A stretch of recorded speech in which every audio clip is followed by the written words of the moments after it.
This podcast contains strong language and adult themes from the outset.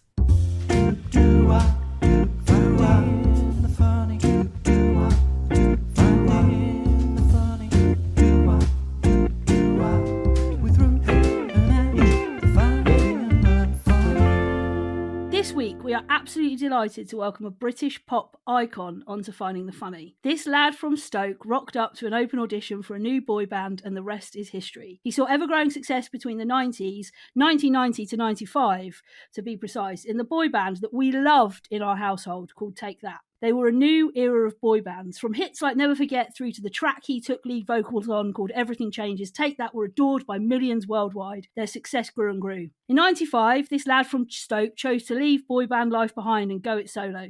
He released his first solo single, Freedom, a cover of George Michael, and what followed was outstanding global success. Did you know he's won a record 18 Brit Awards? He's been dubbed the greatest artist of the 90s and has sold a whopping 75 million records worldwide, making one of the best-selling artists of all time. His song Angels is adored by myself and loads of people all over the world. It's truly iconic.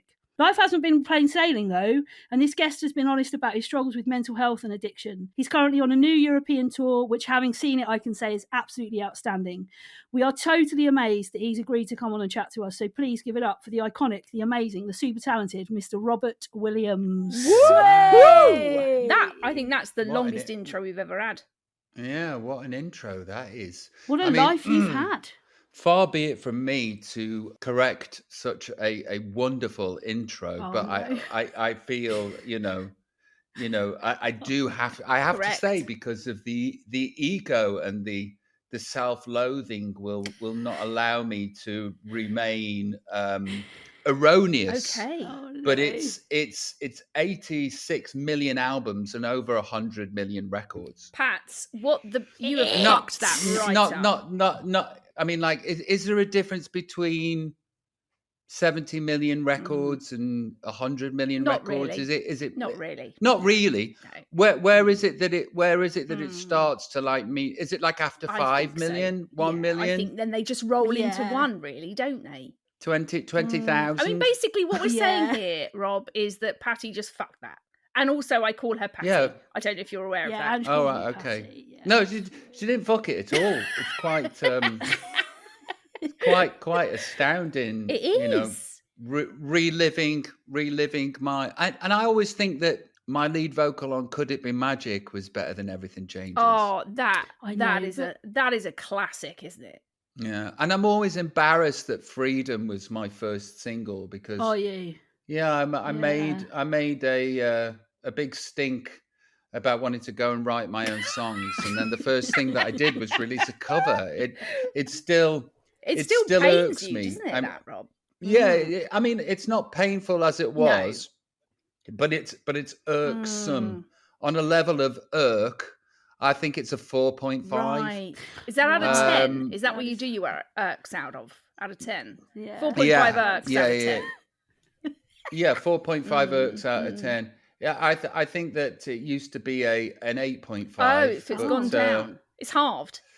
I think your irks decrease as you age and mature. I agree, Rob. I absolutely agree. I've got a question actually about the early days, which I only found this out relatively recently from an interview I watched you do with Zane Lowe. Did you write Life Through a Lens in 12 days? Yeah, maybe less. Wow. Actually. You wrote that whole album in 12 days. Yeah, there was so much waiting to come out. Wow. And I needed somebody with, I don't know, I'd got the key and I needed somebody with a door. And that door was owned by Guy Chambers. And we got together and bish bash bosh. First album done, probably in less than 12 days, actually. Bloody hell. Off the back of that, when you wrote Angels, when you wrote that song, did you have any idea the gold that would become? No, you can't. There's no way that you could expect it to become what it's become. But I knew there was something very special. I didn't know what it meant. But when it was finished and formulated, and demo version at Guy Chambers' flat, he became so tired and almost ill that he had to take himself to bed. And I just remember staring at the tape because it was on, this demo was on a cassette, and I could just remember staring at the tape in a daze. And maybe he got so tired from a download that happened, and I've never had that feeling again, to be honest with you. Like I've probably written close to 1,000 songs. Wow. And I've done some decent stuff, but I've never managed to achieve something, that kind of lightning in a bottle. I've never managed to achieve it again. So something very special happened that day, and we both definitely felt it. But there was a million miles between my solo career becoming a success and having something special that I was in a daze with on a cassette. So, yeah, what a day. I mean, that, like, it's remarkable because that album, like, for anyone that doesn't know, I've been a fan of Robbie my whole life probably, and I remember that I distinctly remember James and I loved Take That, loved You. Not me so much, Rob, to be honest. That's Ange, it's fine. I've always been a massive fan of you, but well, let me tell you something. Let me tell you something that James doesn't believe, but it's true. Right. Okay. Your brother came to see me in Watford. Yeah. And I remember him.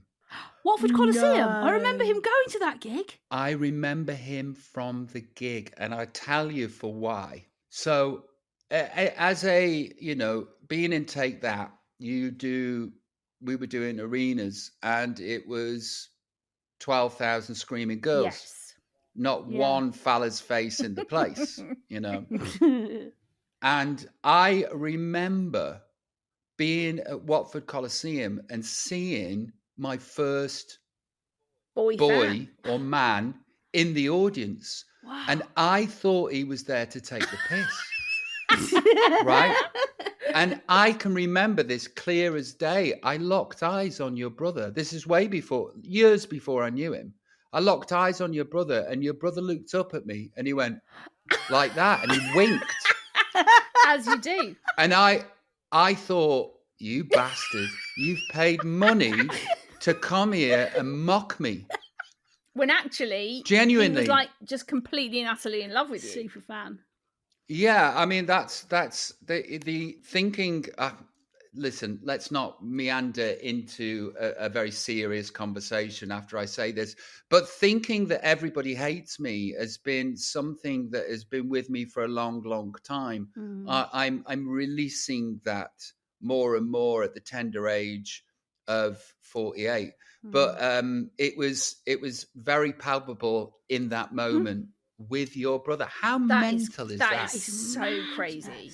And I told your brother that, and he didn't believe me, but it's God's honest truth. That is mental. That is like chicken oriental. Now we've had some questions in from our listeners, Rob, who were all ecstatic that you were coming on. This is actually, all Great. 10 of them have actually put in a question. They should just be on this Zoom, call now. They could have joined, couldn't they? Yeah, they could have asked you live. So we'll just rattle through a few of these questions. This is a question that came in from Isabel on Gram, and she says, how do you spend the last 5 minutes before you go on stage? What do you do? So I have a huddle with everybody that's available backstage. I try to say some wise words or try to say some empathic words. Sometimes I achieve that, sometimes I don't. I then pray to Elvis, and we all do. Nice. Which is kind of like serious, but a joke. And then I grapple with my intense fear and insecurities. And I somehow manage to rise above them and convince myself sometimes that I'm Zeus. And this can last almost nearly a second. Oh my gosh. And then I'm off into the breach. And I figured out that, that there is a massive fear of performance. And I figured out what it is. It's not that I think the show's going to go badly or people are not going to enjoy themselves. It's the terror of the amount of energy that I'm about to exert.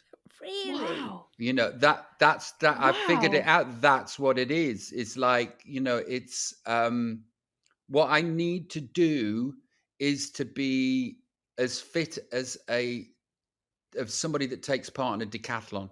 Holy And shit.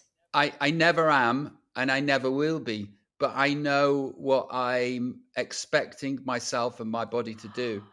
And even if it's not through physical exertion, it's through mental exertion, Yeah. concentrating. Yeah. And it's sort of like, you know, goalkeepers when they play football. Yeah. They're not running No. about, but the next day they're on a sofa recuperating Yeah. because of the amount of concentration and the levels that is taken to facilitate the performance. So I also, back in the day, with this fight or flight thing, was telling myself, you're in danger, run away.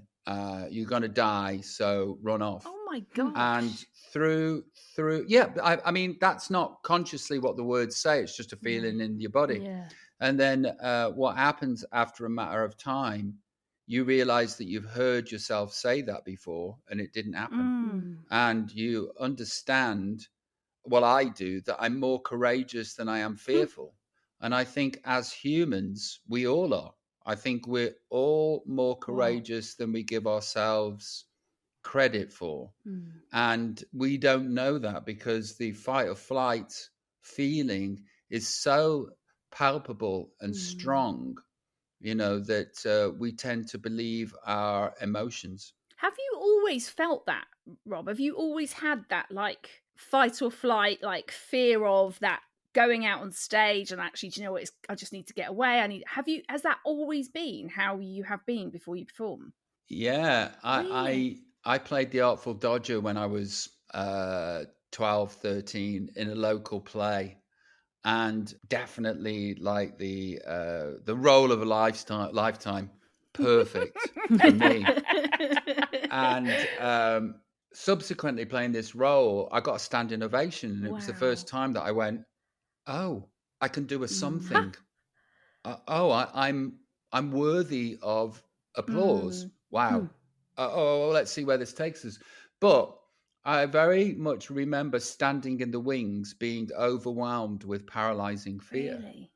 And you know, and it remains. Do you know, I think what you've encapsulated there is totally fascinating, because everybody has their going on stage moment, don't they? It might not be as big as going out to perform to the O2 or in Hamburg or at the Albert Hall or whatever, but what you're saying is, in our own lives, whatever your going on stage is, your ability to be courageous is much greater than your ability to be fearful. And for all the 10 people that listen to this, we might get 12 as you're on, Rob. Yeah, we might really hit dizzy heights. But for everybody that listens to this, I think, because it's so easy, I think, for us to go, oh, but I'm never going out on stage at the Royal Albert Hall. But that doesn't matter, does it? What you're saying is that those things that come up in our lives that feel terrifying, the golden ticket is to remember you've got more courage than fear. Well, I also think that you can sort of take that, like in its essence, that can be a social gathering, or it can be a dinner party, or it can be a visit to the pub, or a day at the races, or it can be, you know, a family gathering, or it can be wherever or whatever it is where you feel discombobulated and you feel discomfort. And I think, you know, forget about the O2. Most of life is spent being uncomfortable. So, yeah, you can apply it. The problem is believing it, because the emotion is so overwhelming that you can't talk sense to it because it's in charge. God, from a question about what you do before you go on stage, Rob, I know that will be so helpful to so many people. It's helpful to me. Thank you. It's helpful to me. And to me, Like, absolutely hugely. to me. Yeah. I am the world's worst for that. Like, complete self-doubt, like, oh my God, I can't do it. Yeah, but have you ever met anybody that you like that isn't? Wow, a great question. No, actually. Yeah, good point. That is so true. I don't like anybody that doesn't feel this way. Yeah. So I don't true. understand them. No. Yeah. And they say that you're oversensitive. Well, we're not oversensitive. No. You're numb. Yes. Yeah. Yes, Rob. Do you know what? What an amazing way of looking at that. Well, yeah, it's just because I it's like I really struggle with people that have no empathy, that think that because in their self-righteous indignation about how people should behave and how people should feel, should be exactly like them. And just because you're a sociopath doesn't mean I get to be a sociopath. Yes. And also, look, you didn't lose your mind. It was yours to give away. Absolutely. I mean, what a great lyric. Yeah. My best one. I would say that is probably one of your best lyrics. Yeah. I didn't lose my mind. It was mine to give away. Yeah. That was a goodie. Right. To change tact completely, every single person on Instagram that sent us a message pretty much said, will there ever be another Take That reunion with all 5 of you? I guess so. What? I like to think there will be. Yes, Rob. Yeah, but I've got so many plans that I need to see the end of, and I can't see it being in the next 5 years. Really? But who knows what happens? We've got to drill down. Look, being in Take That is more fun than being Robbie Williams solo artist. Yeah. But my ego dictates that I have to be in charge of absolutely everything. So maybe we need to deal with that a little bit.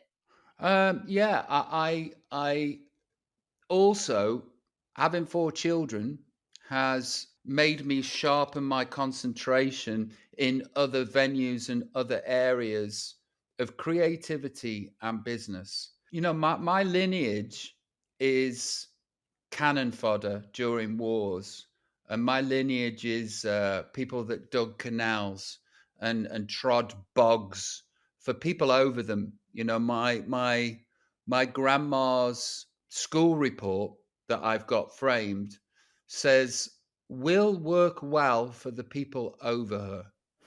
That was one person ago. Yeah. There was no options. There was no chance to be a different person, living a different life, experiencing different things. You were told and you behaved and you did. Now, I've managed to break the chains of the whole lineage of the Farrell DNA and the Williams DNA. And I want to be able to give that gift to a few more generations of Williamses. I enjoy the thinking about how I'm going to make that happen and the employment of how, my creativity is going to make that become a reality. Yeah. Wow. And do you have things like, if you're saying like 5 years is the kind of, we're not going to be getting to that sort of Take That reunion of all 5 of you for at least 5 years. Have you got things in place that you're going to want to do in this next 5 years? Have you already got that planned? Absolutely. I always have. Yeah, unfortunately, my whole life is spent in the future. Not in the now, Rob. You're not in the now. Neither are you, Ange. Oh, I'm always in the now, Rob. There's no way.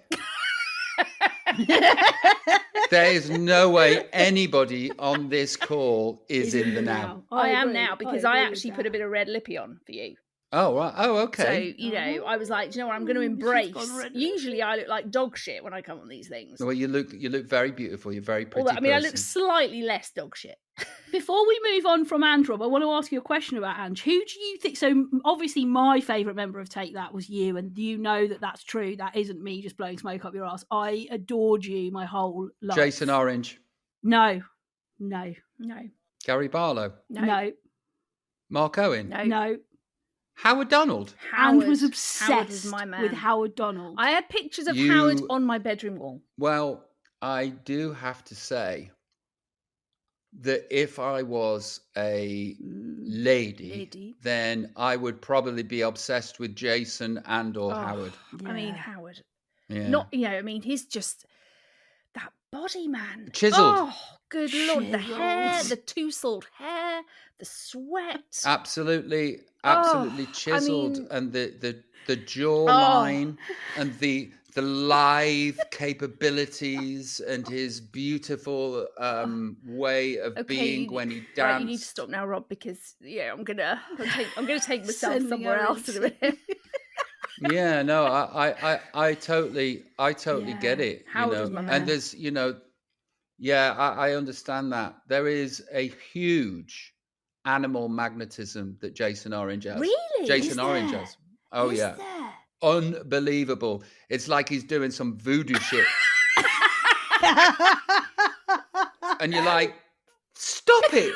Stop. What? I don't know what it is, but stop it. Really? Is he that sort of magnetic?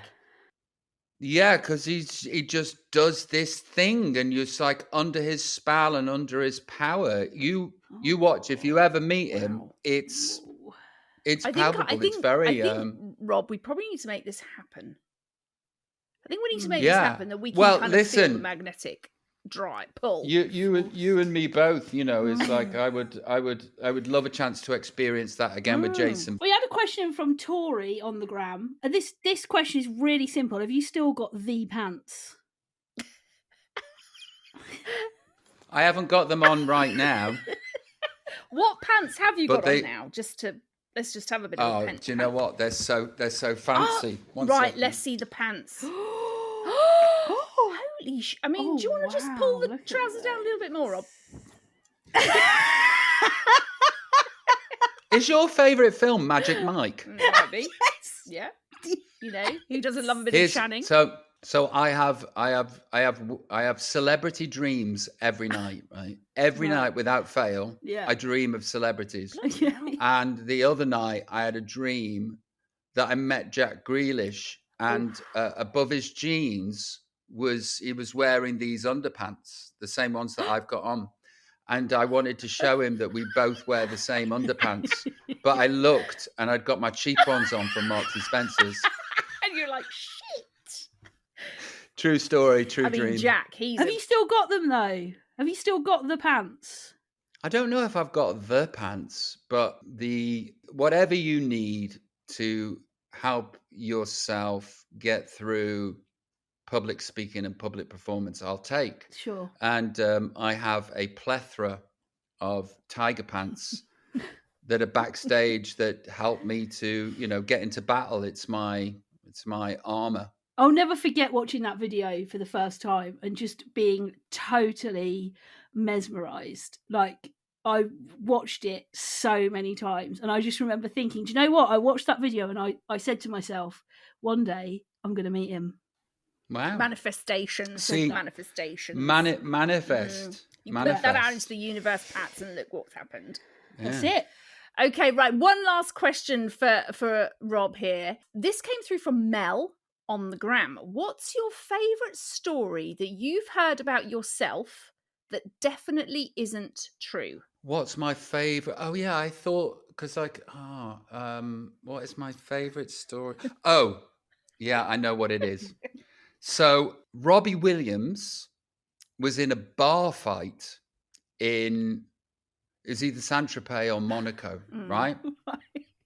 And Robbie Williams beat 5 people up, right?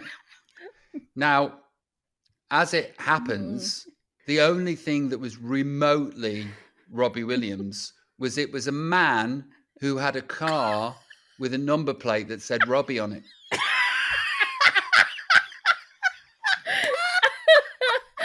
Oh my gosh. So I think is hilarious. I think that's the one that I like. I like being out there, or I liked at the time. Yeah, that is brilliant. I actually do just want to really quickly ask one question because it's quite pertinent for this time because the program is currently on. If you could go into the jungle with 5 campmates, who would you go with? That's too difficult. Well, I would take. I Me would and take. Ange, obviously. First of all. Yeah. Us two. So you've only got Three left.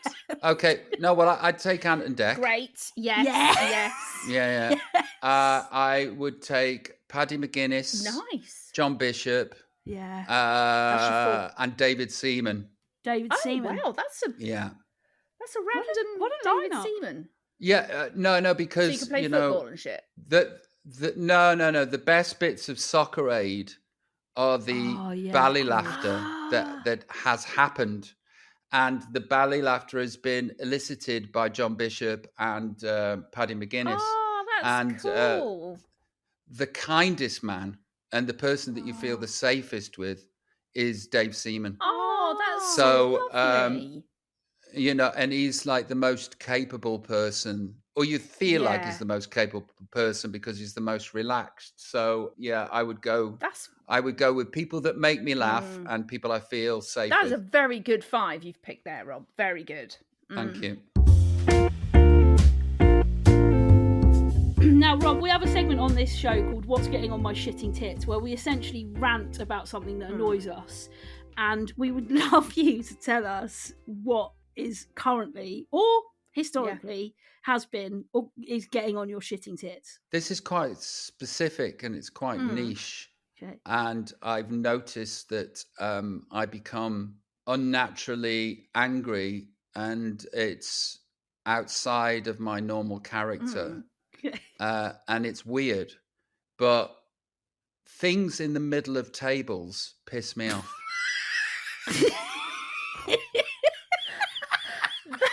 That is such a good one, and I totally get what you're on about. Yeah, look, it's like, I don't want to talk to that. I find social interaction hard enough. Yeah. But not being unable to see somebody's mouth. Why? Really pisses me off. And like my hearing is not too good, so I at least need to see that blah blah blah blah. See the lips. So I can see the lips, and I find it so frustrating. It's so true, Rob. I'm with you, mate. Yeah, and it makes me like it happened the other day, and it happens in the house. Oh, does it?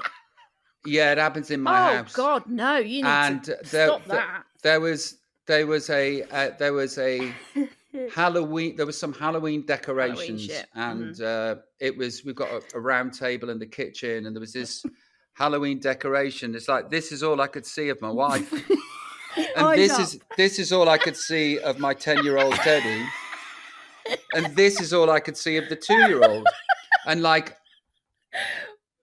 The first day that it happened, I went and I picked it up and moved it into another room. Good. And then the next night I came back and it was back on the jeffing table. Yeah. Yeah. On the jeffing table. But it's the same if you go to a dinner party or a restaurant or a whatever. Also, why do they feel when you go to a restaurant, right? And you go to, you've sat down, why do they feel they have to put so much shit on there? You've got like 3 glasses, because 54 cutleries.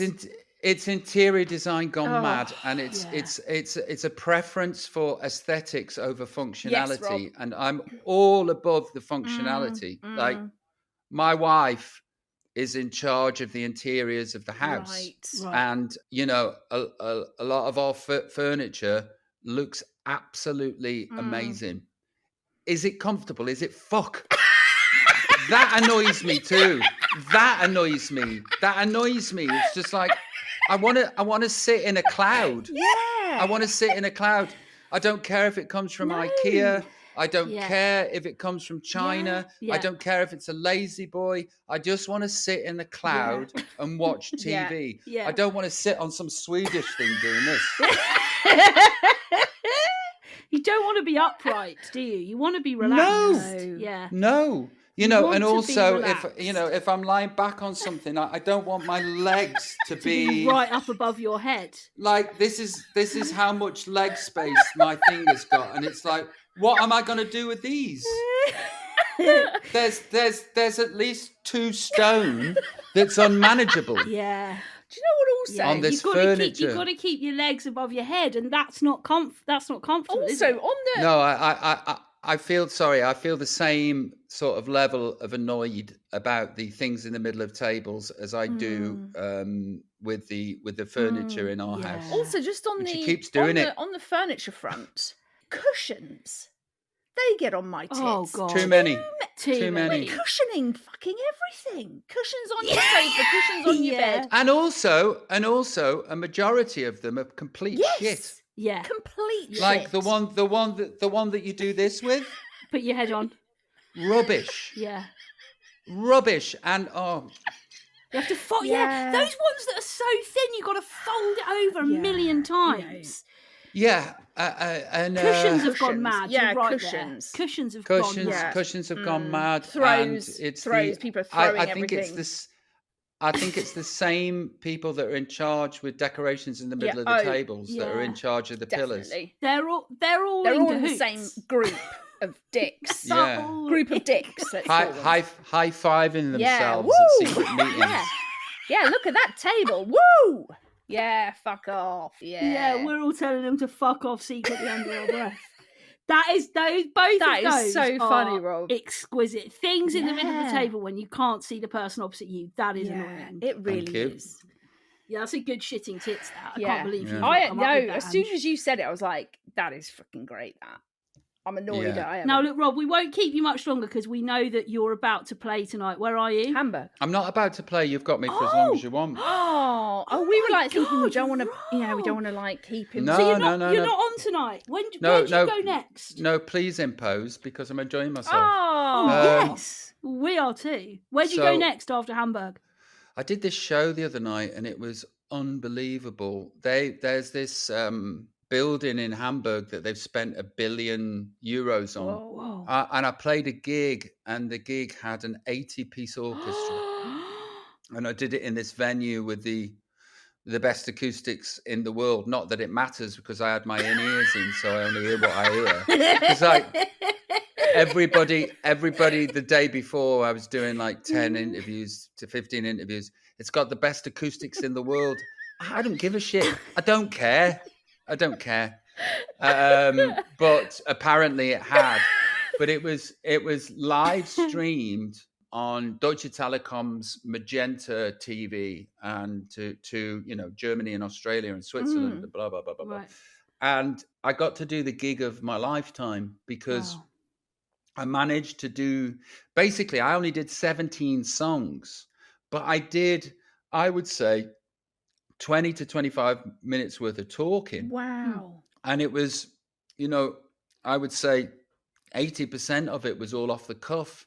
And I managed to express myself in a way that I've always wanted to express myself on stage. And the audience greeted it with kindness and love.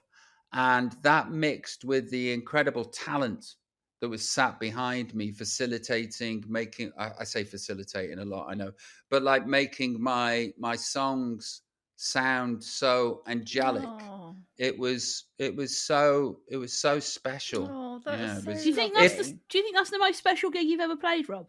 Yeah, probably. Yeah. I tell you what depression looks like, right? Depression looks like me on stage at Nebworth. Wow. Really? That's what manic depression looks like. That's how well people can mask it. I tell you what depression looks like. Depression looks like me on stage at the Albert Hall doing the swing gig. Manic depression. Depression. Oh my god. Yeah. That is... So these the most pivotal moments in my career, I wasn't well. And now because of my children and my wife and responsibility and purpose and all of that stuff, I get to be there for these shows that I'm doing these days. And I'm very grateful I'm very grateful that I have the job that I have. I'm also grateful that the audience is there. You know, I'm very, you know, I realize that, you know, how fragile we are as humans and the things that protect us. I never realized that my audience protects me. You know, well, it's interesting you say that, you know, because having seen this most recent tour, which if people haven't seen it, honestly, I've seen you play a number of times, right? And you were amazing. Like, I was absolutely stunned at the energy, at the way that you crafted it. And I think what was really, really apparent to me was how grateful you were to those people. And there was a beautiful moment at the one that I was at where you picked a woman out of the audience called Sue. Sue's actually messaged me on Instagram and said it was the best moment of her life. And you sang She's the One. And you said to her, Sue, you pointed to her and you said, you come to my gigs a lot, don't you? And you could tell none of it was set up, the look on her face. Yeah. And you said to her, I've looked out at your warm face multiple times at my gigs, and I'm so grateful. And it makes me feel better when you're here. And I'm going to dedicate this song to you. And what was so apparent was how grateful you feel. And we, you know, there were people that were messaging on me on Instagram when I said you were coming on that were saying things like, I've grown up with him. People really feel like they fancied you in their, you know, early 20s, and they fancy you just as much in their 40s. I mean, I am one of those people. I am one of those people. Well, bless you for saying, you know, like there's that moment before She's the One where I pick somebody out in the audience. Yeah. And I would say for a couple of songs before I sing that song, I'm thinking about, you know, the fan of the night. I'm thinking who that is. And, you know, there is a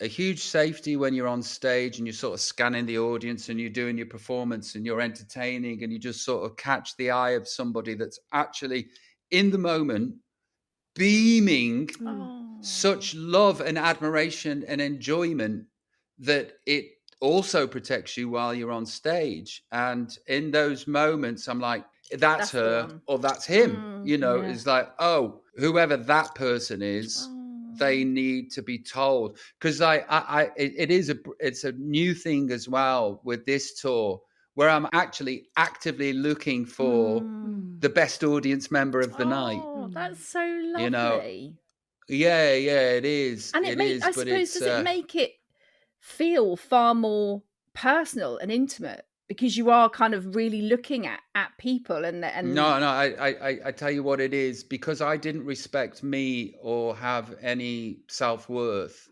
My relationship between me and the audience has been tenuous. You know, it's like, if I don't like me, I was suspicious of them. So if I don't like me, why are you turning up?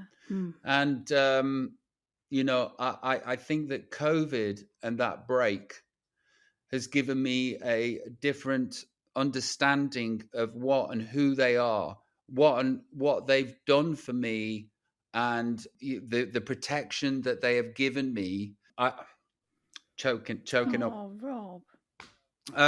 Yeah, it's just Jesus. Oh, no.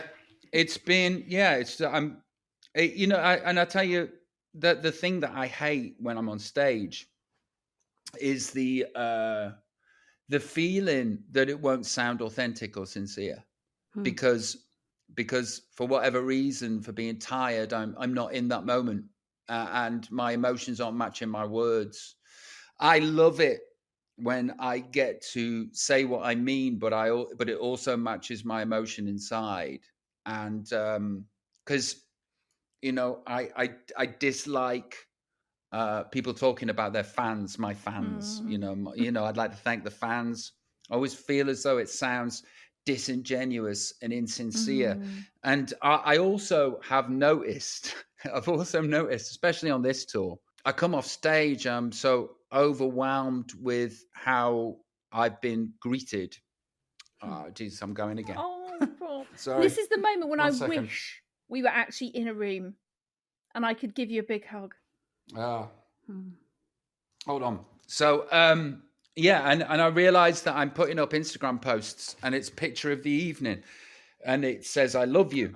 And, you know, it's like I'm realizing that I'm saying it everywhere I go. I'm also realizing that I'm partial to most of the world. You know, I'm like, what a great line. yeah, I you know, it's like I'm in Germany and I got greeted like a hero. And you know, it's that it's like, yeah, I love you too.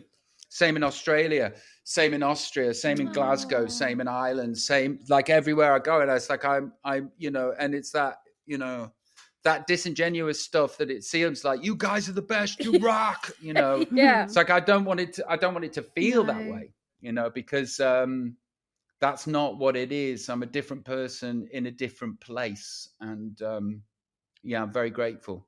I just wanted to just really quickly ask while we're like talking on this subject. And if you don't want to talk about it, tell me to fuck off. But Guy Chambers, obviously there was a period in the middle where you and Guy weren't writing together. What has it been like to have Guy back? Guy Chambers is a eccentric professor. Yeah. You know, and you know, me and Guy have been working together again for over 11 years. Yeah. What's it like to have Guy back? Well, he is a member of my family in the same way that members of my family are members of my family. You know, and I am I don't know, he's the sort of, you know, he's a genius, and he's he's a funny fucker. He's just a funny fucker.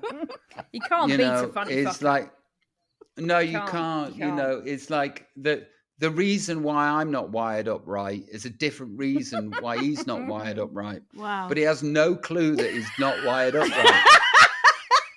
I reckon that's the best place to be. Oh, You know, it's ignorance is bliss. If you're wired up wrong Yeah. and you don't fucking know it, And well, you don't know it. you know, yeah. fired here. You like if you said to me you're wired up wrong, I go, yeah, and I know exactly why. If you said to Guy Chambers you're wired up wrong, he'd go, what do you mean?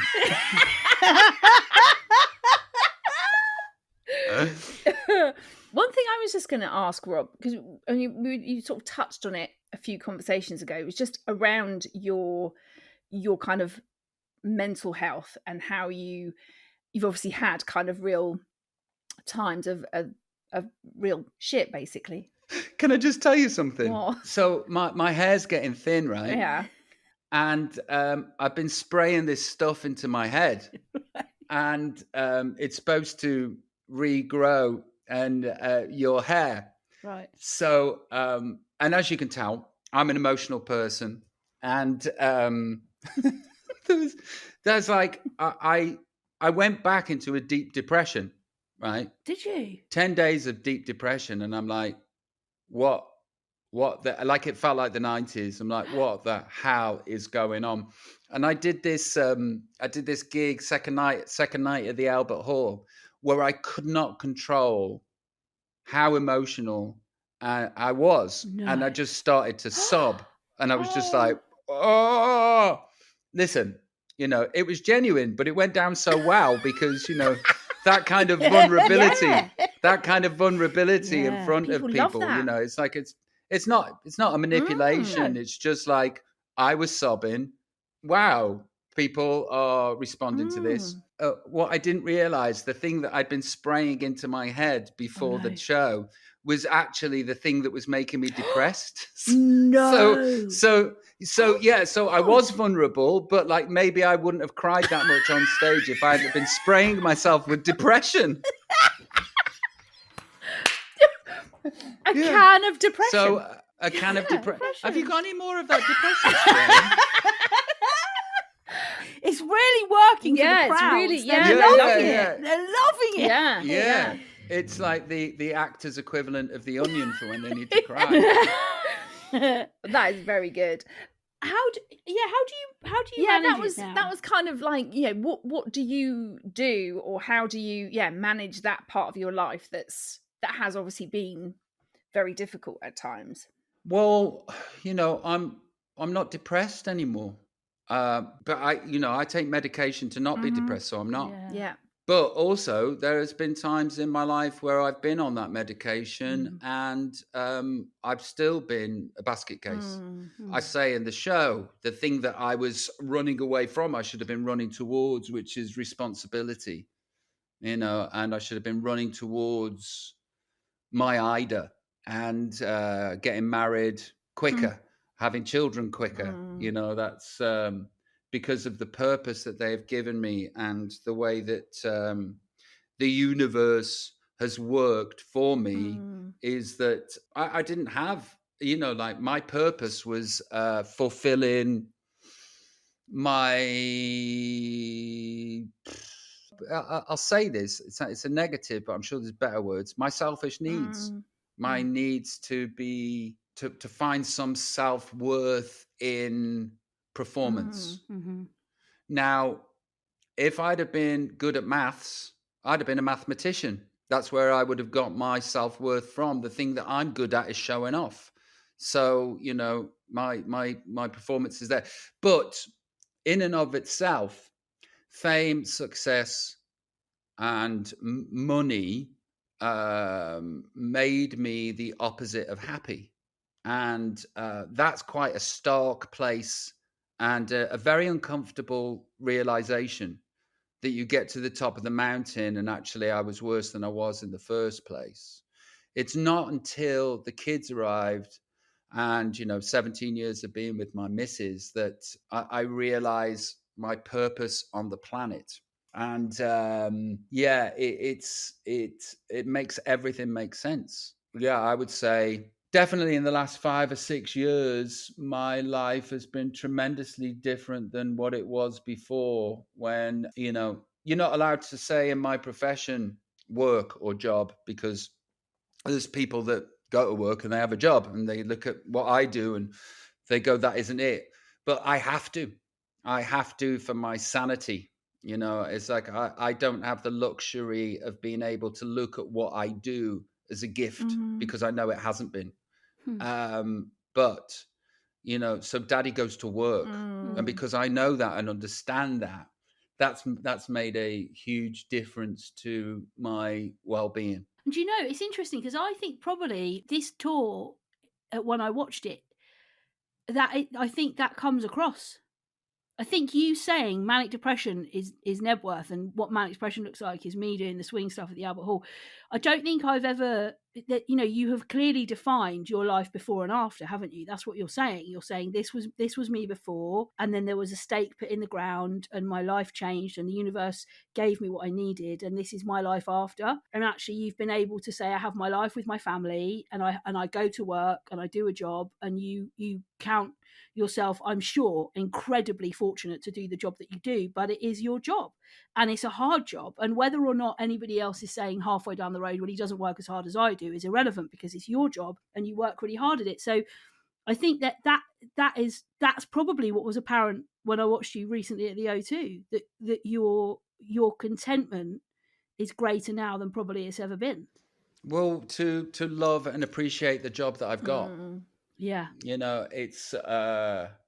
It's wonderful. Yeah. It's odd and it's surreal and it can be spiritual and it can be an out of body experience, and it's fascinating, and it's a place where you really have to wrestle with yourself an awful lot of the time. And, it's the ability to be able to take in that love, which, I'm not amazing at, but I'm getting better at it. Yeah, it's all of these things, and it's the overwhelming urge to self-lacerate and the overwhelming urge to not trust it and not like and not love yourself isn't driving the car anymore.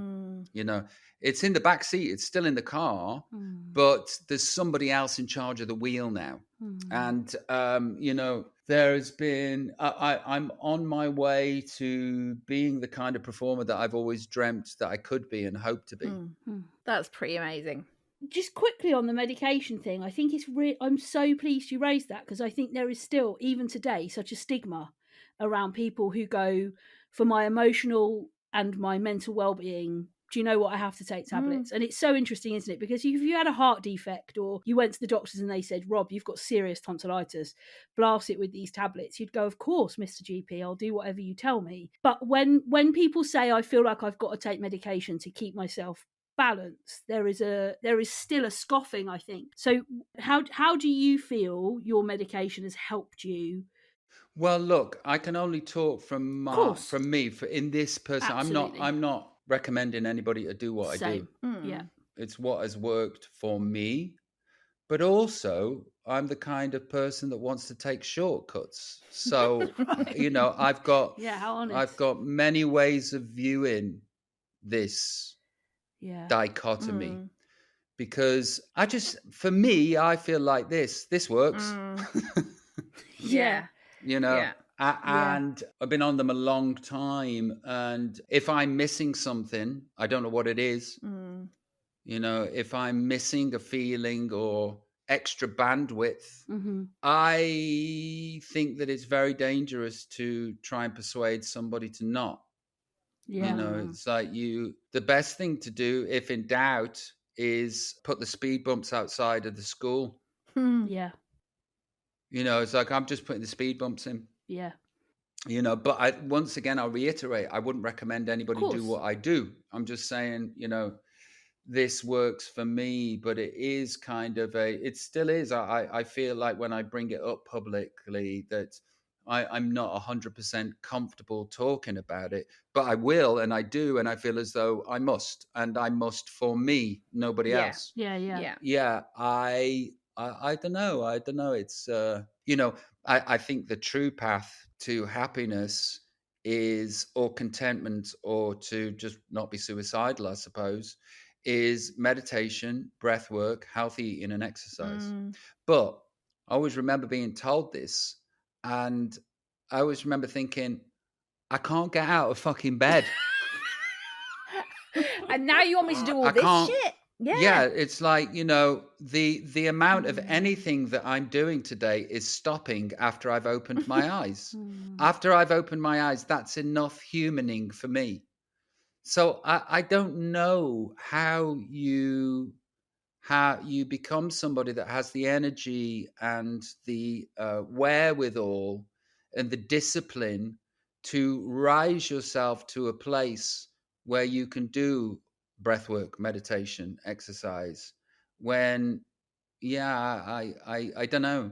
Do you think that is something, though, that kind of almost does take quite a period of time? It's like there isn't going to be a magic tablet. Yes, there are tablets that are going to help kind of correct that sort of imbalance, and it, that's a good starting place.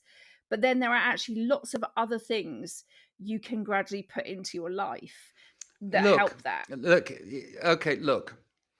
I'm 48, and when I was 19, I was in a dreadful place. And then I got sober eventually. 18 months into sobriety, I felt worse than I did when I was using. And the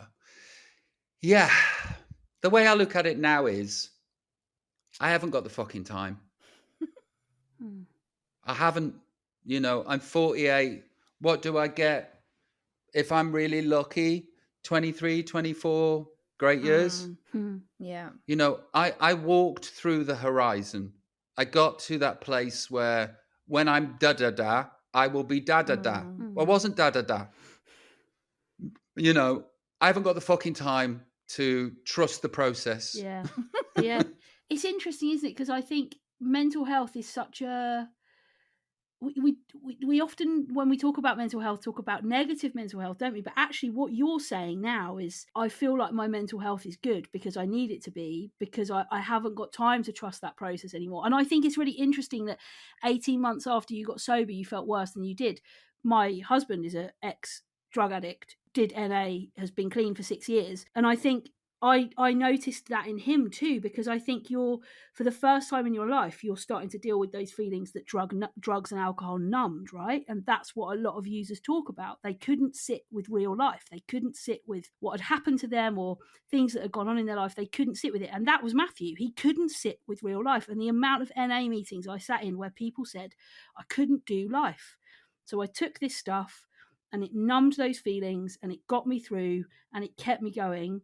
So when I stopped it, all that life stuff came back and I had to learn how to deal with it in the here and now. And when you don't have drugs and alcohol, when you take that away, there's that deep sense, isn't there, of, oh shit. I'll never forget one guy in an NA meeting saying, I've realised in the last 90 days not using drugs, this is what normal people feel like, and I fucking hate it. I don't think, but I don't think normal people do feel like that. If there's anything that is normal people, normal. I don't think they do feel like that, because if they did feel like that, they killed themselves.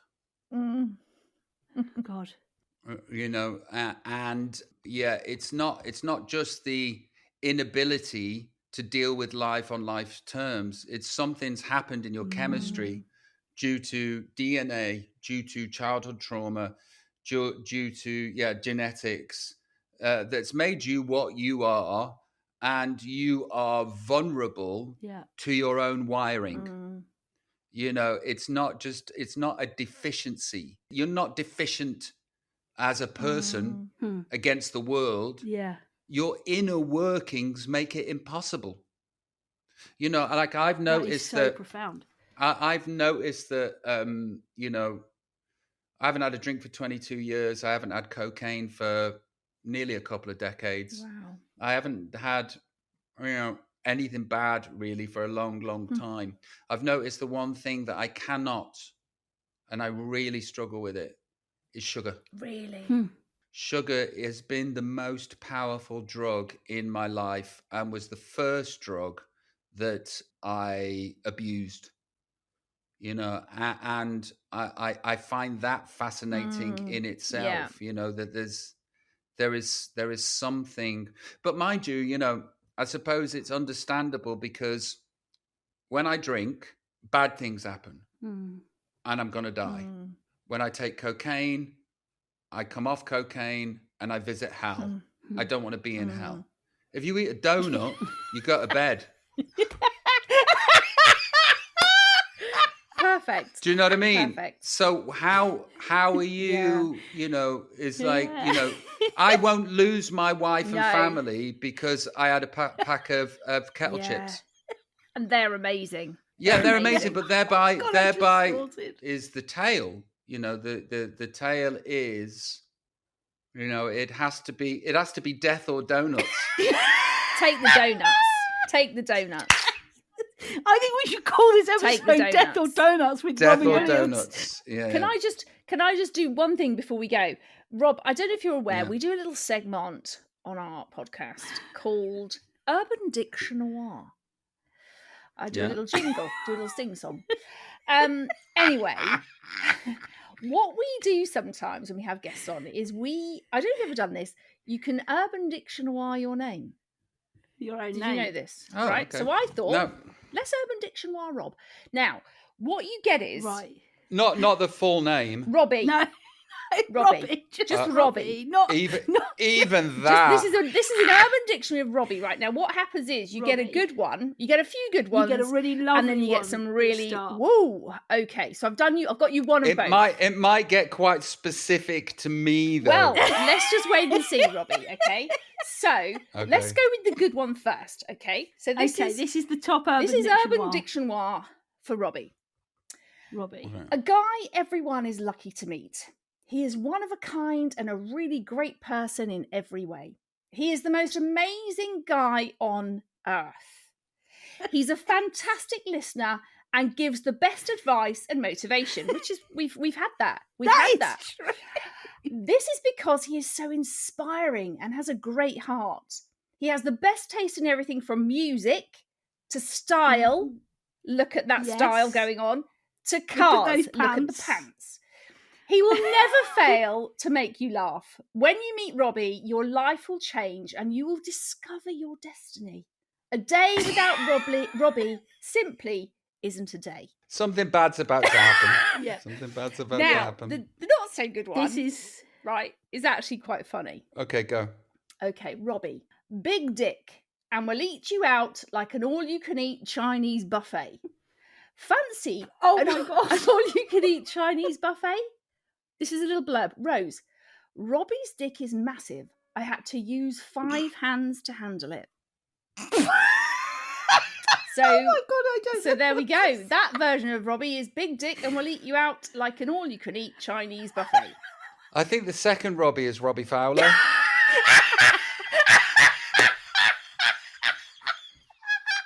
Yeah.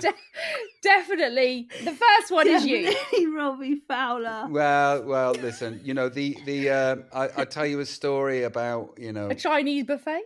No. I don't know. This just the quite specific nature of Robbie. And my name being Robbie in the UK. I was years ago. I ventured into the hellhole that's the comment section in the Daily Mail. Oh God. Why And would I you was do just that? like, oh my God, I am the worst person to ever inhabit the world, Oh right? my God. And I was like, hang on, how do I dig my way out of this cesspit that I've fallen into? And I was like, I know, I'll think about somebody or some people the most authentic, salt of the earth people I know in the industry. Mm. And if they then have bad comments written about them, it's just people. Yes. It's just people. Mhm. Yes. So I was like, who I think are the most authentic sort of the earth people in the industry is Ant and Dec. Mhm. Right? Yep. And I went and read their comments. First one was like awful. And second one said, I hate these almost as much as I hate that cunt, Robbie Williams.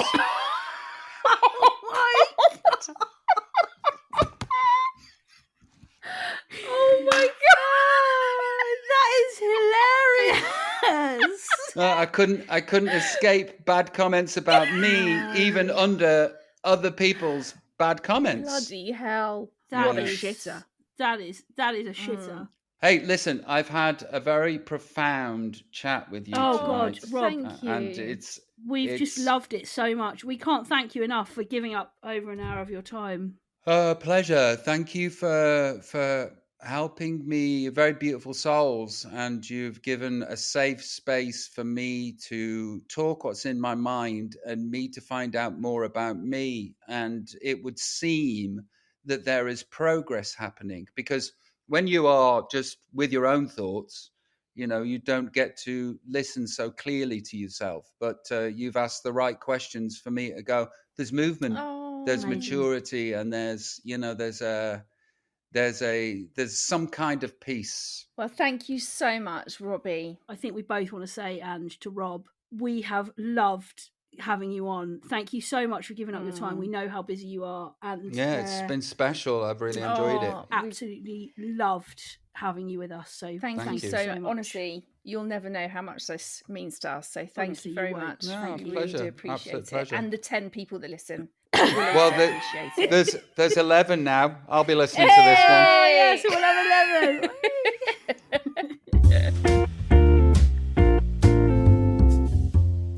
There we go. That one in the bag. Thank you, Mr. Robbie. That's the only really Scottish word I can say. Robbie. Robbie. Robbie. Robbie.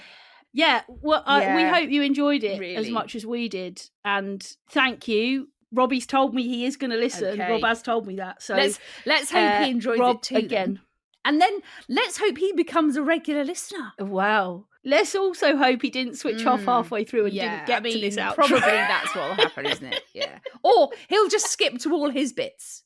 Skip to his bits. Yes. Not interested in listening to those two. I just want to hear me. Yeah. Let's just carry on. Yeah, yeah. Brilliant. They're finished. Yeah. But remember, if you're new around here, we'd love you to continue to listen to Finding the Funny. You can find our whole back catalogue wherever you get your podcasts. We record once a week. Episodes go out every Wednesday, 6 a.m. If you found us because of Rob, we would love you to stick around. There's loads of places that you can get in touch with Ange and I. You can find us both on Instagram. I'm at Ruth Corden. She's at Ange Corden. And you can find the podcast on Facebook, Instagram, and TikTok. Just search Finding the Funny Podcast.